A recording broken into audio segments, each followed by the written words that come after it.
টিকে থাকা কঠিন, মানুষই টিকে থাকতে পারবে। টিকে থাকা কঠিন, মানুষই টিকে থাকতে পারবে, গরু ছাগল পারে না। যখনই পড়তে বসেছেন একবার হয়েছে, নাতি দড়িয়ে এসে কোলে উঠে বলছে দাদি আপনাকে ডাকছে, দাদি আপনাকে ডাকছে, দাদি আপনাকে ডাকছে।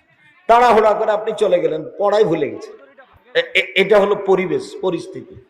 আল্লাহ বলছেন ফাইদা ফারাগতা ফানসব ওয়া ইলা রাব্বিকা ফারগাব। মুহাম্মদ সাল্লাল্লাহু আলাইহি সাল্লাম, আপনি যখন দুনিয়াবি অবসর হবেন, দুনিয়ার অনেক ঝামেলা, এই সেই কত হাঙ্গামা দাঙ্গামা, এই সেই সব বাড়ি ঘর অনেক কাজ, যখন আপনি দুনিয়াবি কাজ থেকে অবসর হবেন, তখন আপনি কঠোর শ্রমে ইবাদতে আত্মনিয়োগ করুন। ইবাদত হলো কঠিন কাজ, টিকে থাকা যায় না। কঠিন কাজে আত্মনিয়োগ করুন। আর আপনি আমাকে যা বলবেন তা বিনয়ের সাথে কান্নাকাটি করে বলুন। মুহাম্মদ সাল্লাল্লাহু আলাইহি সাল্লাম, আপনি আমাকে যা বলবেন তা বিনয়ের সাথে কান্নাকাটি করে বলুন। হুমসি খেলি কিছু বলে পাওয়া যায় না। গভীর রাতে 2 রাকাত সালাত আদায় করে কান্নাকাটি করে বলতে হবে, বলার ঢং। যদি হাত তুলে দোয়া করেন, হাত তুলে দোয়া করা উচিত। যদি স্বাভাবিক ভাবে চান তাহলে হাতটা এইভাবে উঠাবেন, কাঁধ সামনাসামনি লাগাতেও পারেন, ফাঁকাও থাকতে পারে, কাঁধ সামনাসামনি আমাকে দাও। আর যদি বলেন এখনই দিতে হবে, তাহলে ইবতিহাল এভাবে উঠাতে হবে। আগে কি পড়তে হবে? ইসমে আজম, তারপরে দুরুদ পড়তে হবে, তারপরে বলতে হবে আমাকে দাও এটা যেটা চাচ্ছেন। এটা হলো বলার ঢং। দুরুদ না পড়লে আপনার কথাটা উপরে যাবে না। আর প্রশংসা না করলে, ইসমে আজম না পড়লে উনি খুশি হবেন না, আপনার ইবাদত দেখবেন না। যখন আপনি প্রশংসা করবেন তখন হ্যাঁ ঠিক হয়েছে, কি বলছো বলো, কি বলছো বলো। প্রশংসা দিয়ে শুরু করতে হবে। তো চান সহজেই শোনার জন্য প্রতীক্ষমান রয়েছেন।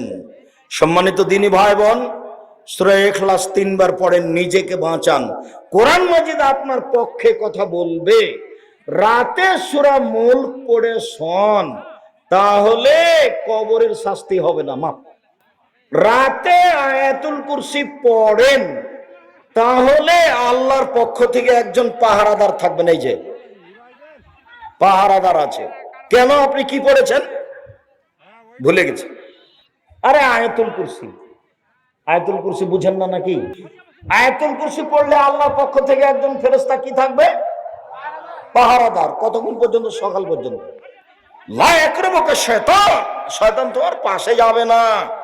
আয়াতুল কুরসি খুব পাওয়ারফুল আয়াত, খুব জোরালো আয়াত। আর যখন সূরা বাকারার শেষ 2 আয়াত পড়বেন ঘরে, তখন জিন পালাবে, শয়তান থাকবে না। কোন জিনিস আর তো আপনার পাশে আসতে পারবে না। অন্তত সূরা ফালাক, ইখলাস, নাস নামতে নামতে নামতে নামতে নিচে নেমে গেলাম, দিয়া বললাম যে শুধু সূরা ইখলাস। কয়বার? 3 বার। নিজেকে প্রমাণ করে রাখেন প্রত্যেকদিন যে আমি কোরআন মাজিদ পড়ি। অন্তত নিজেকে বলে রাখেন যে আমি কোরআন মাজিদ পড়ি, অন্তত সূরা ইখলাস প্রতিদিন পড়েন। কোরআন 1 পৃষ্ঠা 2 পৃষ্ঠা। সূরা বাকারা পড়েন। আল্লাহ রাসূল বলছেন সূরা বাকারা পড়ে যে তার বাড়িতে বরকত নাযিল হবে, ব্যবসা বাণিজ্য নিরাপদে থাকবে, অর্থ সম্পদ বেশি হয়ে যাবে। আর সূরা বাকারা পড়ে না যে তার উপরে হাসরাত, অপমান, ক্ষতি, লস, ঝামেলা, সমস্যা সব নেমে আসবে সূরা বাকারা না পড়লে। তারাকা হাসরাতুন ওয়া আখযা বারাকা, পড়লে বরকত নাযিল হয়, ছাড়লে ধ্বংস নাযিল হয়।